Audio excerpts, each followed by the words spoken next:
আসসালামু আলাইকুম গাইস, আপনাদের কাছে একটা জিনিস শেয়ার করব। এই যে মাইক্রো ওভেনটা দেখতেছেন, কিছুদিন আগে এটা নষ্ট হয়ে গেছিলো, তখন ঈদের আগে, কিছুদিন বলতে ঈদের আগে। তো এটা ঠিক করে আনা হয়েছে, 4,000 টাকা লাগছে শোরুম থেকে, যে শোরুম থেকে আমরা কিনে নিয়ে আসছি, তো ওই শোরুম থেকেই। তো এর ভিতরে আর ইউজ করা হয়নি, কারণ আমি শীতের দিনে বেশি ইউজ করি, আমার খাবার টাবার গরম করতে হয়, যেহেতু গরম, তাই ইউজ করা হয়নি, তাই চেক করে দেওয়া হয়নি। ওইখান থেকে আনার পর উনি চেক দিয়ে আনছিল বাবুর আপু। তো কিছু প্রায় কয়েকদিন আগে আমি একটা দরকারি ওভেনটা চালু করছিলাম, তখন দেখি খাবার হিট হয় না, গরম হয় না, চলছে ঠিকই কিন্তু হিট হয় না। আপনাদের দেখাই চালু করে।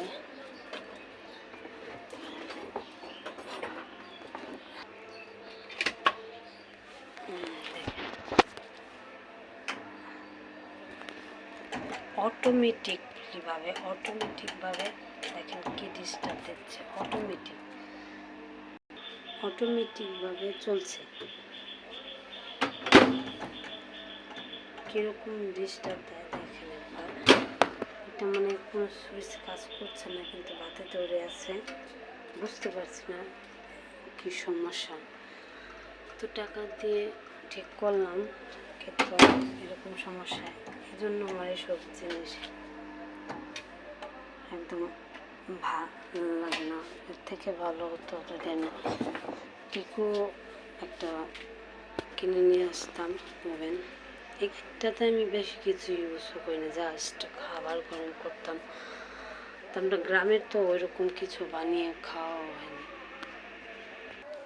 তো আজকে আবার শোরুমে ফোন দিছে, ওনাকে বলছে, তো উনি বলছে আজকে নিয়ে যাওয়ার জন্য, যেহেতু বৃহস্পতিবার, জানি না কি হবে। তো এই অবস্থা, আমি তেমন কিছুটা ব্যবহার করি না, ইউজ করি না ভয়ে। তো এইসব জিনিস আসলে আমার হিসাবে না কিনেই উচিত গ্রামের মানুষ। তো আমার হাজব্যান্ডের অনেক শখ, উনি বিদেশ থাকতে ইউজ করছেন, তাই ওর শখে কিনা হয়েছে। এখন আবার কত লাগবে আল্লাহ জানে। আমি বলছি যদি আর টাকা লাগে তো না ঠিক করার জন্য, কারণ এমনিতে আর্থিক সমস্যা আছে, এখন এটার পিছে টাকা খরচ করার কোনো দরকার নেই। এখন নিয়ে যাবে, দেখি।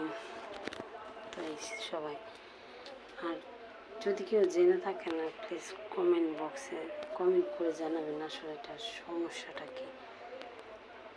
তো ভিডিওটা ভালো লাগলে শেয়ার করবেন।